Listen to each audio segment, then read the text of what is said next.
Sit down. You beat them. I never laid a finger on Tamara. Not once. And on Anna? That's another story. She always knew how to spark my ire.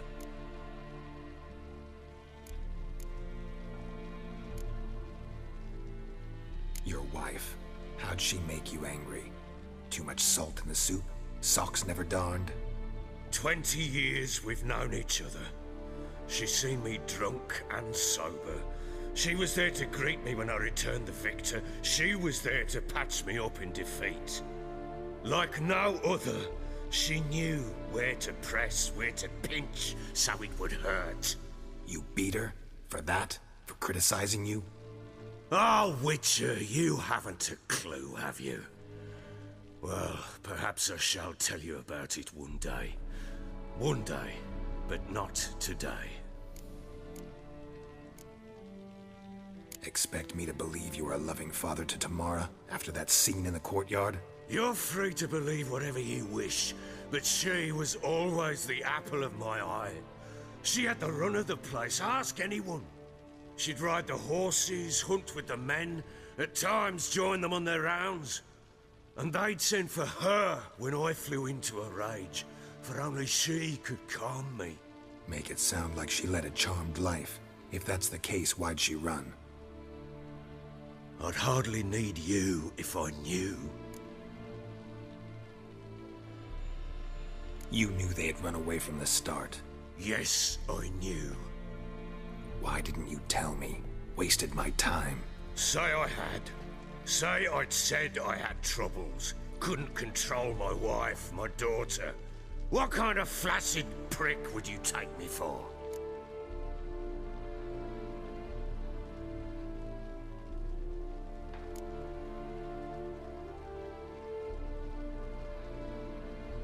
Gotta admit, I do think you're a prick. Not because you couldn't control them, but because you drove them away. What? Don't play the idiot. You gave them no choice. Anna and I... It wasn't as it seemed. Seems. All right, I'm all ears. Tell me what happened. The truth this time. I'd been soaking myself 3 days straight. Anna came to me, said they were leaving. I begged them to stay. She refused to hear it. I tried to stop her. She wriggled like an eel. We struggled.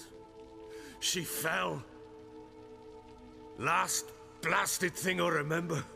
Woke up in the morn, breeches heavy with my own piss. A large bump on my head. Sadly, they were gone. Know what that's like, Witcher?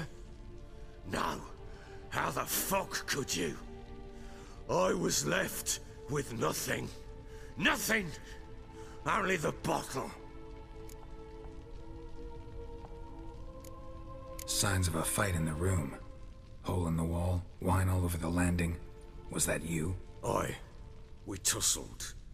She tried to whack me on the noggin with a candlestick, but kept missing. Hit the wall and a pillar instead. I staggered backwards onto the table, spilled the wine, slipped and tumbled. Anna used that moment to flee. She rushed down the stairs, still clutching that damn candlestick.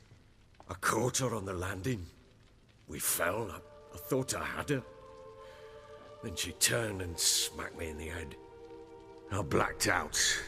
Don't know what happened next. When I came to, I was alone. Tamara present for all this? She see you quarrel? Through the doorway, perhaps. She didn't enter the room. Shame, too. Things might have turned out differently. The sight of her always calmed me. What happened next? Next, it only got worse. I awoke at sunset, not knowing how many days had passed. Thought it was all a ploughing, drunken nightmare. And then I went to the bedchamber, but Anna was not there. Instead, there was blood everywhere. I knew. She'd miscarried. My breath short, my throat locked. I neared the bed and saw it. It lay there, a tiny thing, defenseless, on bloodied sheets, dead. And it was my doing.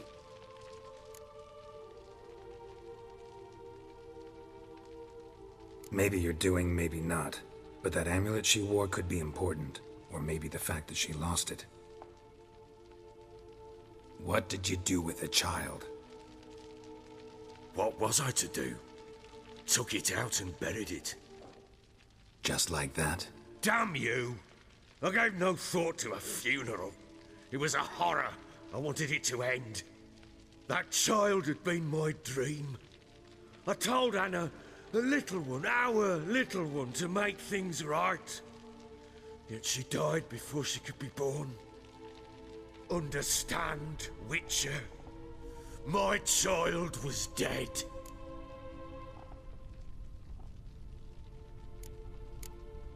I sympathize. I do. Thank you. And know that I hope you find your Ciri. Deal we made means I need to find Tamara and Anna first. Just so happens your unborn daughter might help us do that. What? How?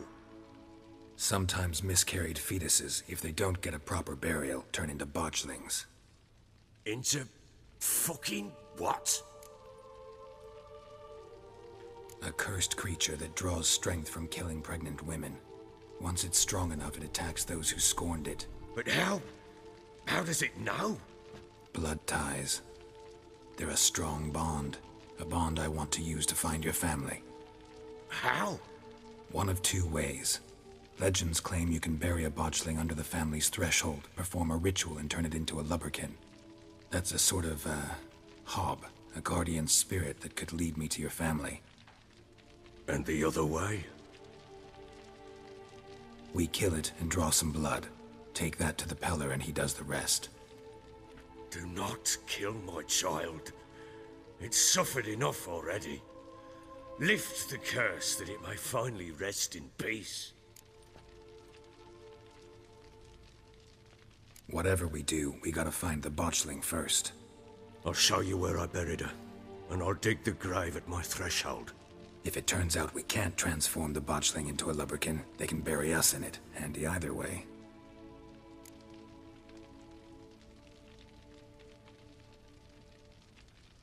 The sooner we resolve this, the better. Best do it tonight, at midnight. Then wait here with me. Near midnight, I'll take you to where I buried her. Get word to the common folk. Ought to stay in their homes tonight and draw a line of salt outside their doors. And try to sober up. Do I take a shovel to dig up the grave? Take it. You'll need it, but not for that.